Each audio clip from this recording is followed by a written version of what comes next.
Fait que ça fait combien de temps, finalement, que tu fais des enquêtes en matière de harcèlement? Ça va faire 10 ans. Ah! Ouais. Ben justement. Ouais. Mais qu'est-ce que tu retiens après 10 ans, avoir fait justement des enquêtes, écouter toutes ces histoires-là? Ben, je retiens en fait, on fait des enquêtes en matière de harcèlement psychologique principalement, puis finalement, ce qui s'avère, puis au fil de la formation, au fil des enquêtes, il y a une confusion dans les notions. Tu vois, on parle, bon, nous, on a le spectre du harcèlement psychologique quand on fait les enquêtes, mais finalement, ce qui s'avère dans la majorité des cas, c'est que les plaintes ne sont pas fondées. Finalement, on est devant d'autres dynamiques, des dynamiques qui sont aussi souffrantes, qui sont aussi préoccupantes, mais qui ne sont pas de l'ordre du harcèlement psychologique. Je pense à de l'incivilité ou du conflit. Puis, on se posait la question en équipe, c'est vraiment convergent aussi avec les statistiques des tribunaux, c'est-à-dire que c'est une minorité de plaintes qui s'avèrent fondées au fil des décisions qui sont rendues. Donc, c'est ce qui s'observe, c'est vraiment une confusion dans les notions. Puis, je sais pas ce que tu en penses, parce que toi aussi, tu en rencontres là, parfois des gens qui ont les prétentions de vivre du harcèlement psychologique. J'ai l'impression que c'est dû au fait, entre autres, qu'il y a eu une grande diffusion, une grande circulation de l'information par rapport au harcèlement psychologique. C'est entré en vigueur en 2004.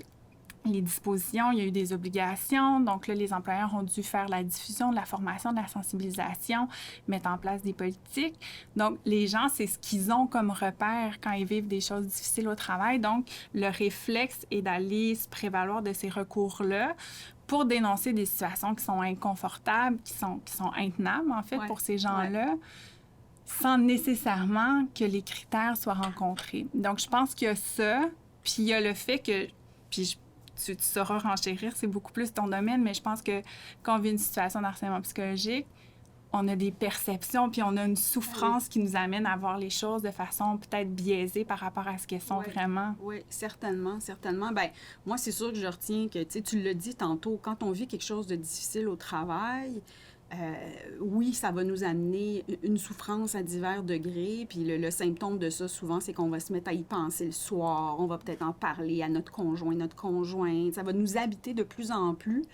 Puis, en fait, on vit une situation de stress. Moi, j'aime toujours, dans mon coffre à outils, un de mes outils de base, c'est le CINE. Je sais que tu le connais. C'est le Centre d'études sur le stress humain qui est arrivé avec cet acronyme-là. C pour sentiment de perte de contrôle, I pour imprévisibilité, N pour nouveauté, puis E pour menace à mon ego, mon image de moi-même. Bien, quand je vis quelque chose de difficile dans une relation au travail, souvent, on le constatera, hein, je vais sentir une perte de contrôle là, dans ma relation avec l'autre personne. Sa conduite va m'apparaître imprévisible. Des fois, c'est la première fois que je me sens comme ça avec quelqu'un. Je perds un peu mes moyens, ça me semble nouveau et surtout, je me sens un peu atteinte dans mon ego, là, tu sais, il y a quelque chose qui ne va pas. Fait que bref, c'est normal de se sentir mal. Comme tu l'as dit, là où ça devient difficile, c'est d'essayer finalement, de mettre les bons mots sur les mots relationnels. Moi, ce que je retiens de ce que tu disais tantôt, c'est que confusion égale déception possible. Tu sais, vous vous impliquez dans des processus formels, très engageant là, pour la personne. Il y a même des témoins, des fois, qui sont appelés à raconter ce qui se passe, puis tout ça. Fait que je peux facilement m'imaginer qu'une personne qui active un tel recours et qui se fait dire en bout de ligne, écoutez, on reconnaît votre souffrance, les difficultés que vous vivez, mais on ne pourra pas accoler le mot harcèlement psychologique à ce que vous avez dénoncé. En tout cas, je m'imagine, moi, ça ne m'est pas arrivé de faire une dénonciation, mais je m'imagine l'énorme déception là, pour la personne elle-même. Il y a beaucoup, je pense, il y a de la déception, il y a de la frustration aussi. Hein? Les gens se sentent incompris de dire, attends, tu sais, ça, c'est ce que j'ai vécu, c'est ma réalité, c'est moi qui étais là, vous avez rien compris. Puis c'est pour ça qu'on redouble de sensibilisation par rapport au fait d'agir en amont. Parce qu'en fait, là, ces situations de harcèlement psychologique-là, souvent, elles naissent de... Puis on dit mots relationnels ou des incidents critiques.